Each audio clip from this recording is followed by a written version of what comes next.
Well, welcome, Shabbat Shalom. It's good to be with you. As you can see, there are just two of us here today. I'm actually sitting in the Maimonides congregation in Cairo, Egypt, actually, in this background. Our colleague, Rabbi Evan, is moving from one house to another today, so taking a necessary day off. So we look forward to having him back with us quite soon, including at our live gathering this evening. So we wish you a Shabbat Shalom, and this is Shabbat Shirah, the Sabbath of Song, a special Sabbath that comes up once a year when we read the Song of the Sea.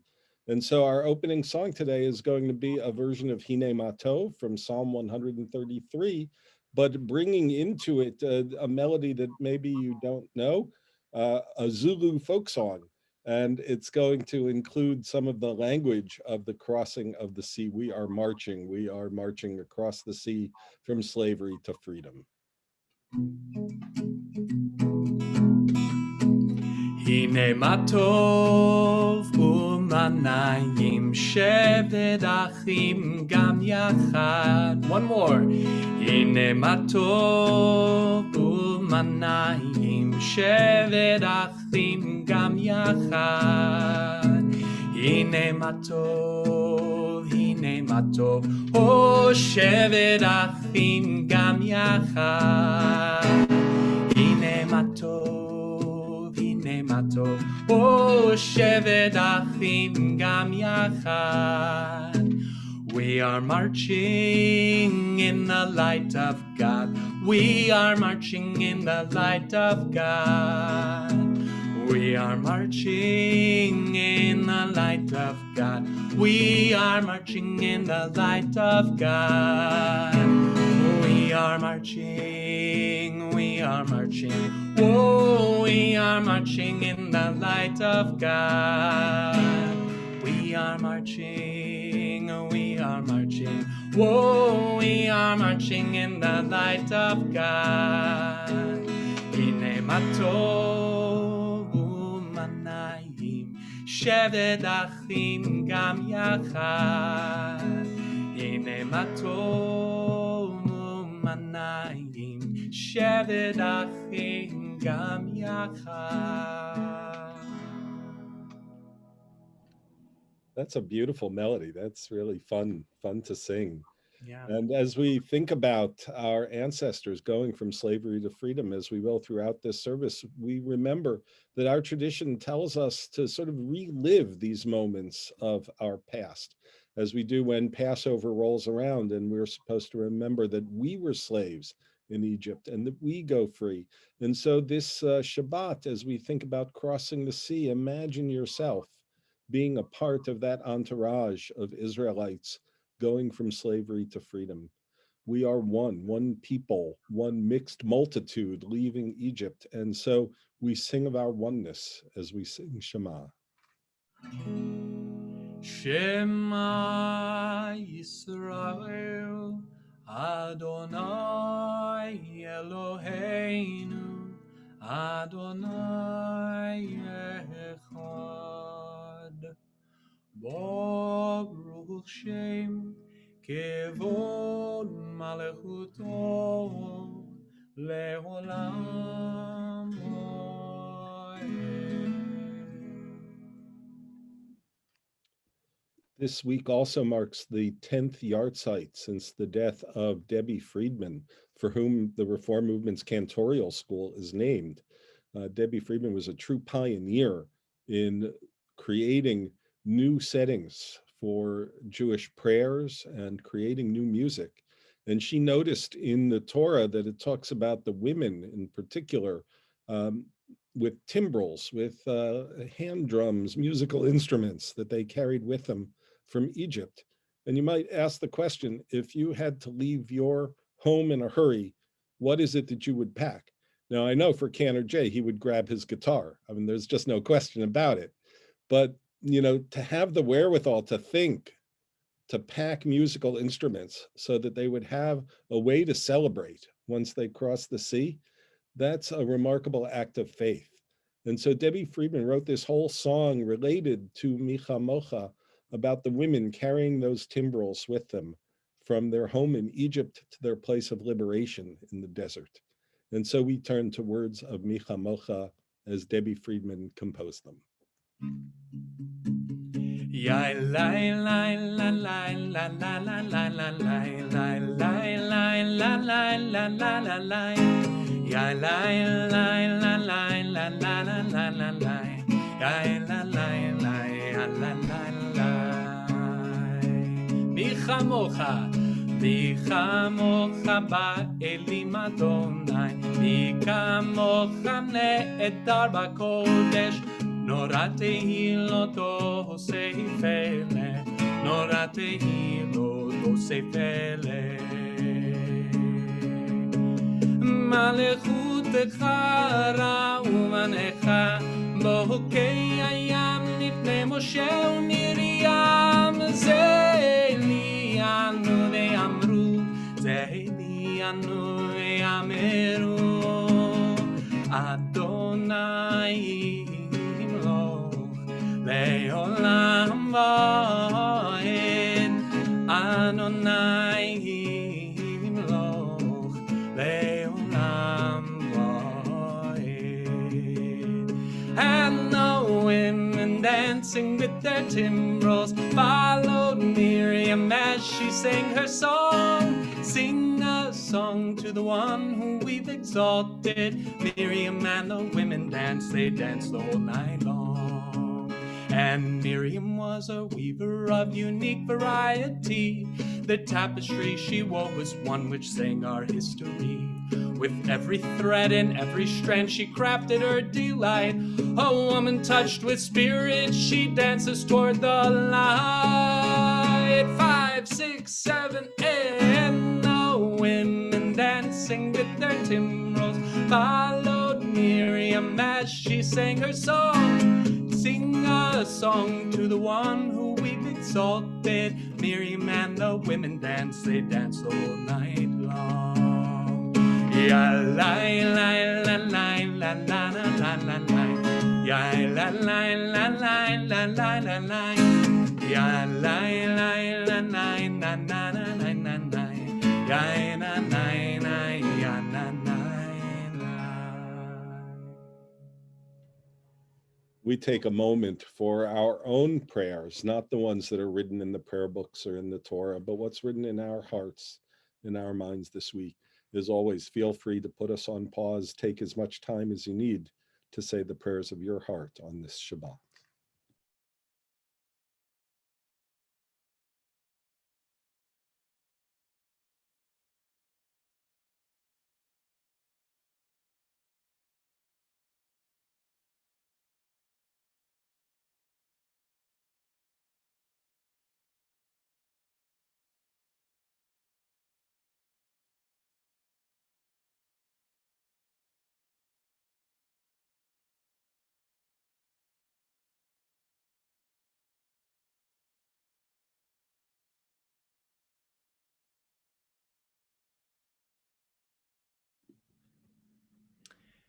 We'll now turn to a prayer for peace. Our text, Oseh Shalom Bimromav, and continuing this theme of lifting up the memory of such a wonderful teacher, mentor, and creative force in the American Jewish world.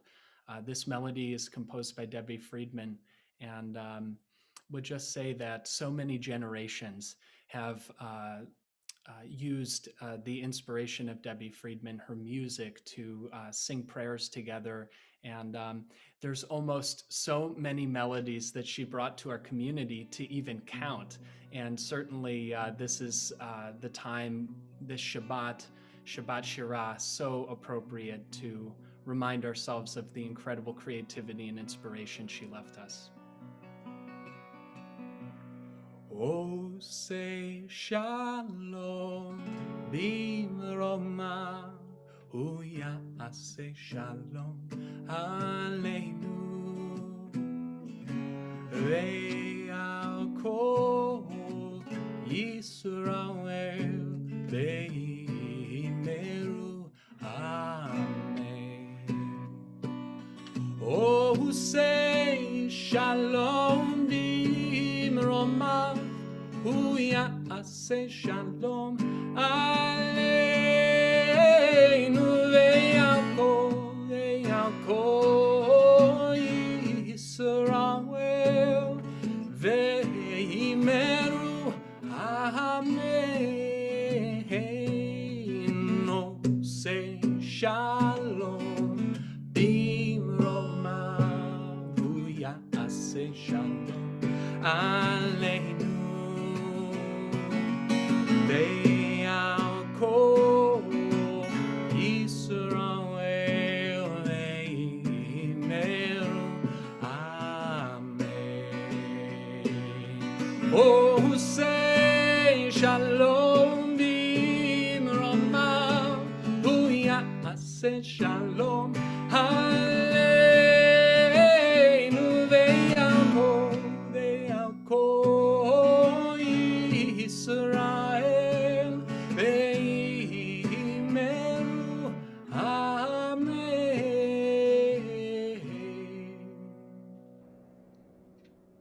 We've also in our calendar just finished Tu B'Shvat, which marks the beginning of spring somewhere, not here in Chicago, but in the land of Israel. It's already starting to warm up and the rainy season is starting to come to an end. We recognize that our planet is always in need of healing, and Tu B'Shvat gives us that special reminder of the beauty of the earth and our responsibility to take care of it. So we'll say a prayer for our planet.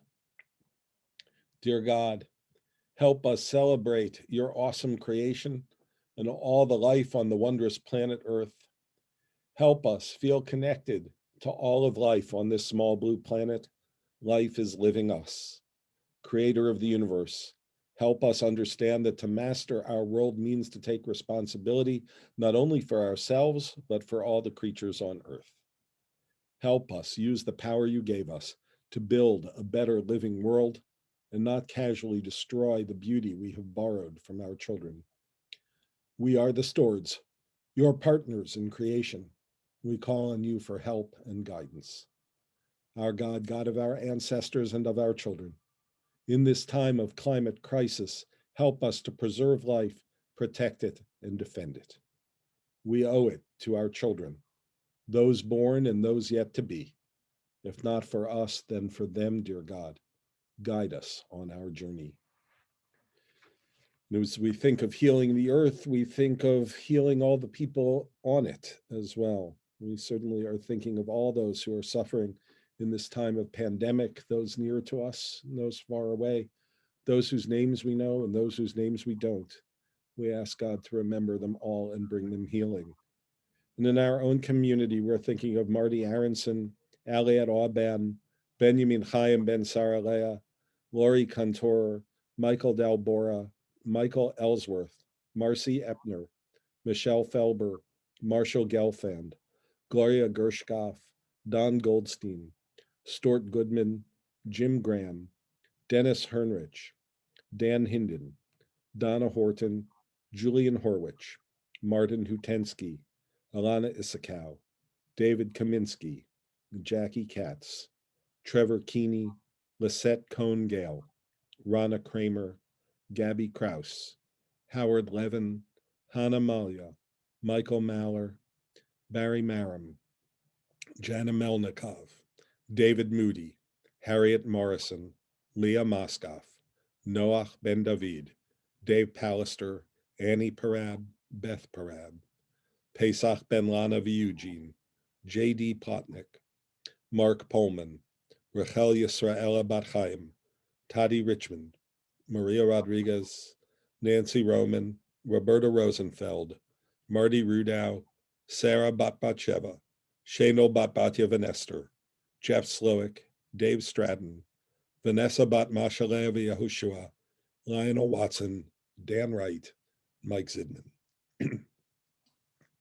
We ask God to remember all of them after this Shabbat and bring them all a refuah shlema, a recovery of mind and body and spirit, as we sing Debbie Friedman's arrangement of the traditional healing prayer, Misha .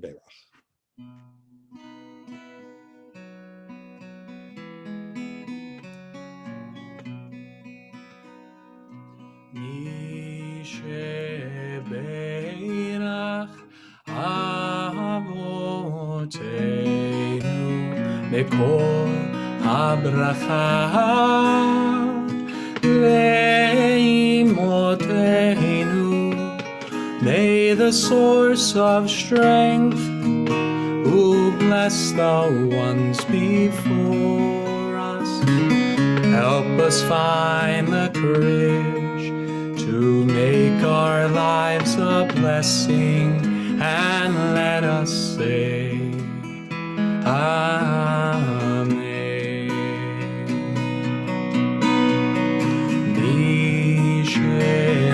Misheberach imotenu mekor habracha lavotenu.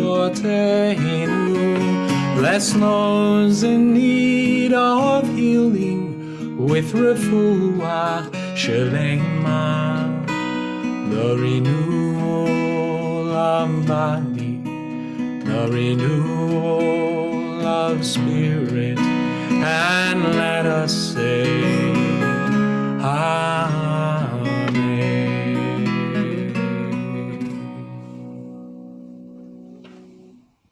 Well, I'm sure you realize by now that this is indeed a special Shabbat, Shabbat Shirah, named for the song at the sea that our ancestors sang when they went from slavery to freedom. Technically, our people were freed from slavery in last week's Torah portion, but liberation takes some time. It's not until the sea closes up behind us that we are really free to go on our own journey toward the Holy Land. In truth, it takes the whole 40 years of wandering to not only be physically free, but emotionally and spiritually free as well. As our tradition teaches, it's a lot easier to take the Israelites out of Egypt than it is to take Egypt out of the Israelites. And the main event in this Torah portion is, of course, the splitting of Yam Suf. This has often been translated as the Red Sea, but that really is a misnomer. Suf is the word for marshy grass or a swamp. A better translation is Sea of Reeds. And in this, we find perhaps a naturalistic explanation for this story. Our people were able to walk through the swampy muck on foot at low tide, but the Egyptians were weighed down by their heavy chariots and armor. They got bogged down in the sea as the tide began to rise. We could, if we wanted, write off this phenomenon as a natural occurrence, not so much a miracle as a strategy. Either way, an act of God or a human device, our people are happy to celebrate freedom. And of course, we continue to remember the miracle by singing the song Mi Chamocha, as we did already today, at nearly every service. We recognize that the miracle was not once upon a time, but that it is unfolding every day. Today, we may think about miracle cures or the miracle of new life when a child is born. We give thanks for the snow, but also for the snow plow that allows us to continue with life with so little inconvenience. It's interesting to think of miracles in this way, the constant unfolding of the universe, not necessarily things that contradict the laws of physics, but the ongoing creation, bringing life into the world, making life more livable. In view of that constant unfolding, it may not surprise you to hear that this is not the only time that the waters split in our tradition. Joshua accomplished a similar miracle to that of his mentor Moses when the Israelites are leaving their 40 years of wandering and about to enter the promised land. Joseph divides the water of the Jordan River so that the Israelites might cross over. Now, like the Sea of Reeds, the Jordan River is not really an imposing body of water. It's easy to imagine Joshua, who had once been a scout who scouted out the land, finding a place where the river is so shallow that it is not an obstacle to the Israelites' path. It is the entrance into the Holy Land itself that is the miracle, the journey that leads to the flowering of our people in history. But that's not the last time we find this motif of splitting the waters. Here's an example that you've probably never heard of. Rabbi Pinchas ben Yair in the Talmud was on his way to perform a mitzvah of setting captives free.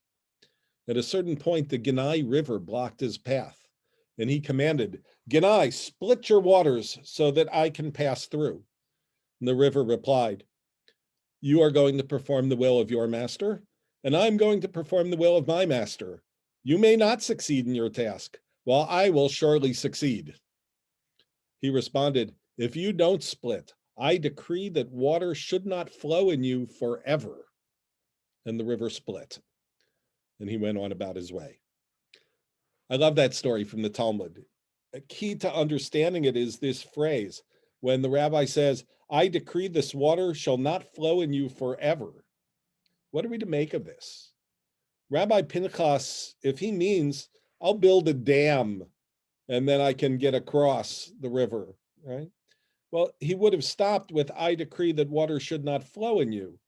It's that last word, forever, that's tacked on and adds a remarkable mystical dimension. Rabbi Pinchas is actually saying, if you are intent on preventing me from achieving my goal of freeing the captives, not only will water stop flowing in you today, but you will forfeit your right to be in the world. You have no future and you have no history. He is decreeing that the river Genai will never have existed in the first place. It turns out that this implicit threat to the river is in the story of the Sea of Reeds in our Torah portion as well. After the Israelites crossed the sea, the text says, and there are different translations of this word, it says the sea returned to its normal state. Either the walls of water came crashing down on the Egyptians or the tide came in, take your pick. The Hebrew word le'etano is a form of the verb to give. The sea goes back to its normal properties. What is most interesting is that the Talmud plays with this unusual word. The rabbis transpose the letters. They say le'etano is also meant to be read as letena'o, which means to its promise. The Midrash says that when God made the sea back on the third day of creation, God extracted a promise from the sea, and this is the moment where the sea lives up to its promise. God says, when the children of Israel get to this point, you are to split so that they can get through. Got it? Okay, so now you exist. The Israelites get to that sea, and the sea is awaiting that moment when it can perform this miracle. And if the sea fails to live up to its promise, then it will never have existed in the first place. Its present, its future, its past will never have existed. It's an extraordinary interpretation of this text. And it may sound crazy, but if you think about it, life is a lot like this. How many moments in history have simply disappeared as if they had never existed? Think even of the presidents of the United States. I mean, we know George Washington and we know Abraham Lincoln and the things that they did. Some presidents are famous. Some are infamous. But the majority of them, we would be hard pressed to remember anything that they did. Who remembers Millard Fillmore except for his funny name? Right? What can you tell me about what Millard Fillmore? Now, I know there are a couple of historians in our congregation who can, come up with something, but for most of us, this is a forgotten figure. Of the 45 men who so far who have been president, and yes, I know Joe Biden is the 46th president, but remember that Grover Cleveland served non-consecutive terms. Is called the 22nd and the 24th president. Don't get me started on that, But of the 45 men who rose to the top of leadership in our nation, how many of them are remembered? How many others are there? Regular human beings. If those 45 are not remembered, how much the more so the rest of us? How can we be remembered who come and go and leave little behind? Yet the farthest thing from our text is to suggest that this is how life is and there's nothing we can do about it. Just the opposite, the text is teaching us that we live for the moment when each one of us can perform a miracle in the cosmic unfolding of the universe. We may not be remembered, But without us, the universe does not have its complete unfolding. The perhaps familiar story of Nachshon ben Aminadab about this story in our Torah comes to mind. Nachshon in general is an unimportant character listed in one of the genealogies of the Torah. But according to the Midrash, Nachshon was the first into the sea. His willingness to press on is what reminds the sea of its promise. And because of Nachshon, the sea splits for us. He had been waiting his whole life to do this one miracle. It turns out that the sea, the river, they are not roadblocks. They are miracles waiting to happen. So it is with us, as it says in the sayings of our ancestors. There is no one who doesn't have their hour. There is no thing that doesn't have its place. We are just hoping to fulfill our promise, just like the Sea of Reeds. When we sing Michamocha, we take stock of the miracles we see around us every day. But these words are also a reminder that each one of us is a miracle waiting to happen. If we ask ourselves, often as we can, what can I do to make a difference? If we live our lives in response to that question, then we are living our purpose and our promise. Our past, present, and future has meaning, and we can be partners with God, making the beauty of the universe unfold. Ken Yehi Ratzon. May this be God's will. Amen.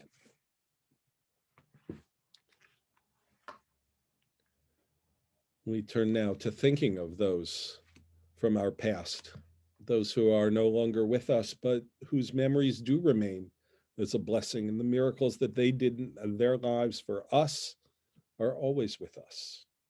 So we think of those who've died in recent days, within the last month: Helene Mabel Rivlin, Ruth Pollins, Donna Wickman, and Iris Schaefer.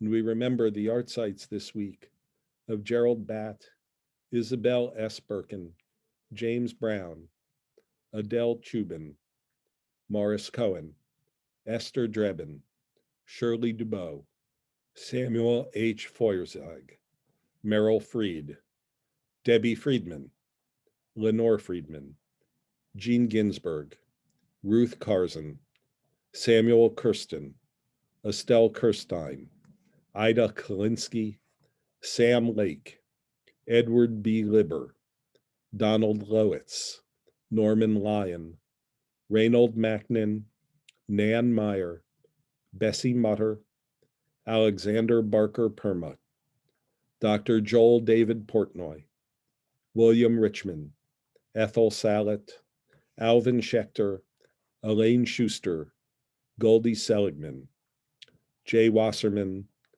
Layla Weinberg, Harry S. Yaffe.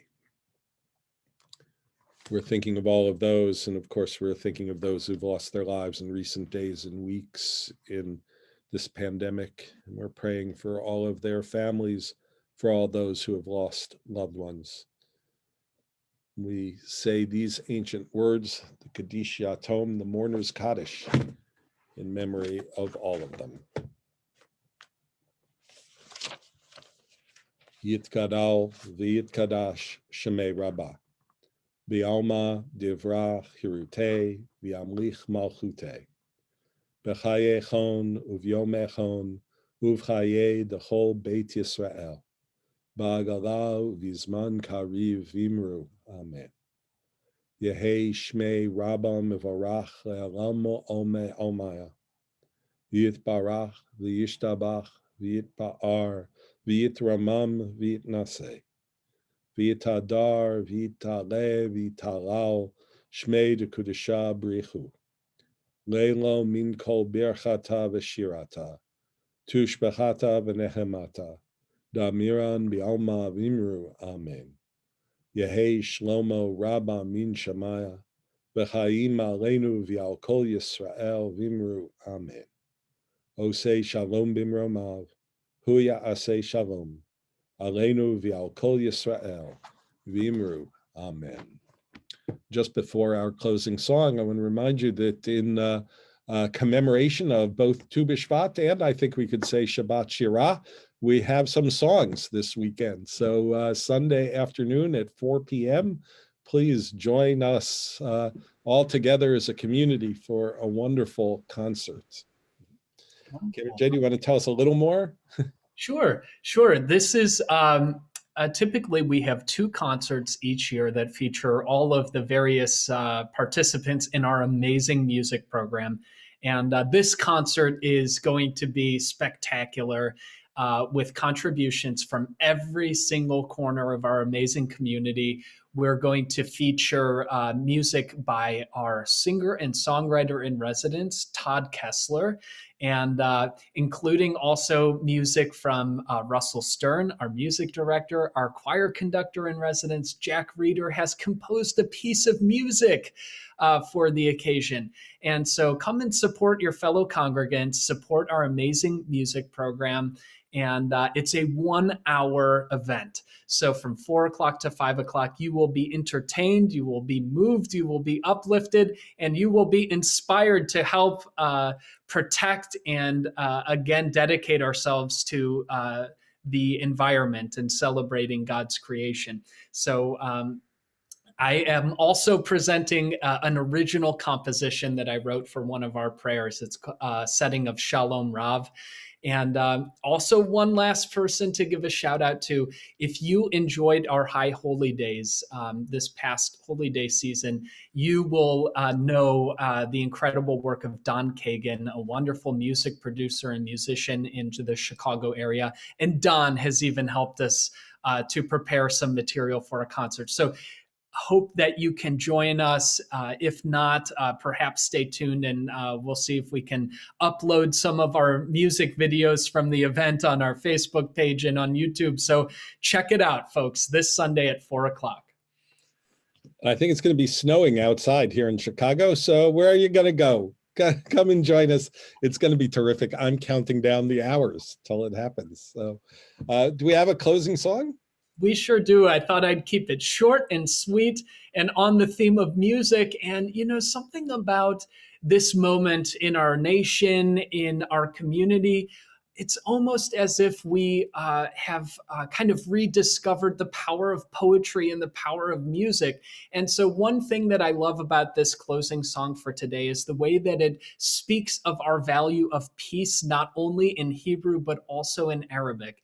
And that just sends such a beautiful message that music and also poetry, these are the universal languages that we can connect to one another and we can celebrate. So let's sing Od Yavo Shalom Aleinu to close off this beautiful service. And we'll also give a little strength to Rabbi Evan as he embarks on that move. And we know that that is always a lot of fun, right? So we're thinking of you, Rabbi Evan, as we sing Od Yavo Shalom Aleinu. 1, 2, 3. And Od Yavo Shalom Aleinu, Od Yavo Shalom Aleinu, Od Yavo Shalom Aleinu ve'al kulam. Od Yavo Shalom Aleinu, Od Yavo Shalom Aleinu, Od Yavo Shalom Aleinu ve'al kulam. Salam Aleinu ve'al kol ha'olam. Salam, salam. Salam Aleinu al kol ha'olam. Salam, salam. Od Yavo Shalom Aleinu, Od Yavo Shalom Aleinu, Od Yavo Shalom Aleinu ve'al kulam. Od Yavo Shalom Aleinu, Od Yavo Shalom Aleinu, Od Yavo Shalom Aleinu ve'al kulam. Yesher Koach. Thank you for the beautiful music for Shabbat Shirah. Shabbat Shalom, everyone. Shabbat Shalom.